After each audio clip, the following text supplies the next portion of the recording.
Grandes e admiráveis são as tuas obras, Senhor, Deus Todo-Poderoso. Justos e verdadeiros são os teus caminhos, ó Rei das Nações. Quem não temerá e não glorificará o teu nome, ó Senhor, pois só tu és santo. Por isso, todas as nações virão e adorarão diante de ti, porque os teus atos de justiça se fizeram manifestos. Um muito bom dia na graça, na paz do nosso Senhor e Salvador Jesus Cristo. Estamos de volta para a nossa meditação. Acabamos de ler os versículos 3 e 4 do capítulo 15 do livro de Apocalipse, que nós estamos meditando para o nosso elevo espiritual. Desejo a você um ótimo dia, um bom final de semana, que você esteja se preparando para estar cultuando a Deus com a sua família, voltando-se para Deus o tempo todo e sempre. Amém? Então nós estamos na nossa meditação nesse livro do Apocalipse. O capítulo 15, ele inicia o que na nossa teologia chamamos de quarto ciclo. Ou seja, até o momento nós falamos sobre a criação, a história da redenção e o final da criação já 3 vezes, né, de forma, João ele vai contar isso em cada ciclo de uma forma diferente, e a cada ciclo que vai prosseguindo, ele vai trazendo mais clareza daquilo que já foi estudado no passado. Então hoje inicia o quarto ciclo dos 7, né? Ainda faltam 3 para chegarmos ao final do livro do Apocalipse. Bom, esse quarto ciclo no livro do Apocalipse, né, ele é caracterizado pela introdução das 7 taças ou flagelos, conforme algumas traduções possam dizer, marcando assim uma nova fase no julgamento divino sobre a terra. Este capítulo serve como uma preparação para os juízos severos que se seguirão e destaca a soberania de Deus, a resposta de louvor dos fiéis e a realidade do julgamento iminente. Bom, a estrutura desse capítulo, do verso 1 a 4, ele vai apresentar os flagelos, verso 1 a 4. O capítulo começa com uma visão de um sinal grande e maravilhoso, que está no verso 1, que representa os 7 flagelos que se aproximam. Essa introdução destaca a seriedade e a magnitude dos juízos que se seguirão. Fala também os vencedores da besta, aqueles que venceram a besta e sua imagem estão presentes cantando o cântico de Moisés e o cântico do Cordeiro. Isso simboliza a vitória dos fiéis sobre as forças do mal, destacando a certeza da redenção e da salvação em Cristo. E o que é esse cântico? O cântico é uma exaltação a Deus por suas obras e sua justiça. Este reconhecimento do caráter de Deus, onde sua justiça é proclamada, é central na adoração, refletindo assim a teologia de que a adoração é uma resposta ao entendimento da natureza de Deus. O verso 5 a 8 apresenta o santuário celestial. A visão se move para o templo no céu, que é mencionado como o santuário onde os 7 anjos comportarão as 7 taças. Isso ressalta a santidade do lugar onde os juízos estão prestes a ser liberados. E lá ele vê a glória de Deus. A glória de Deus e a sua presença são descritas como tão intensas que ninguém pode entrar no templo até que os flagelos tenham sido completados.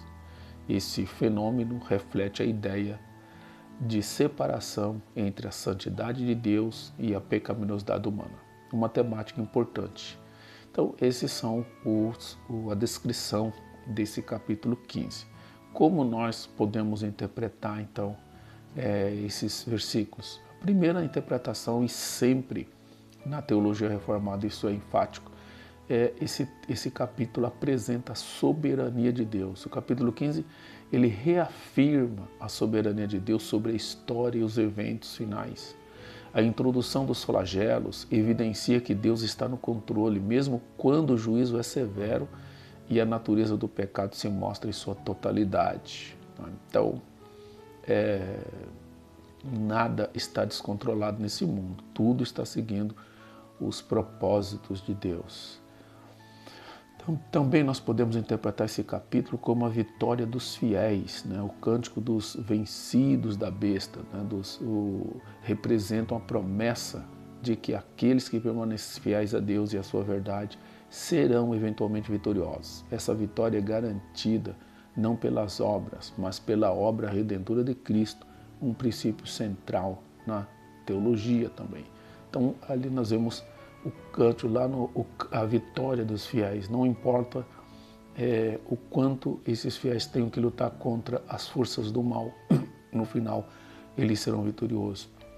Nós podemos aplicar também esse texto, ele pode ser interpretado mostrando aqui a adoração e reverência. O cântico que celebra as obras de Deus é um chamado à adoração reverente.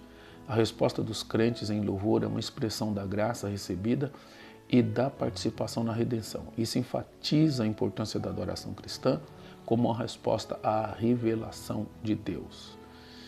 E também podemos interpretar aqui como judicialidade e a justiça, né? A separação da presença de Deus no templo até que os flagelos sejam derramados destaca a seriedade do juízo. A teologia ensina que a justiça de Deus deve ser vista em conjunto com sua misericórdia e graça, onde o juízo é uma necessidade para a restauração final do ordenamento divino. Então, a aplicação dessas verdades, né, vem a primeira coisa, confiança na soberania de Deus.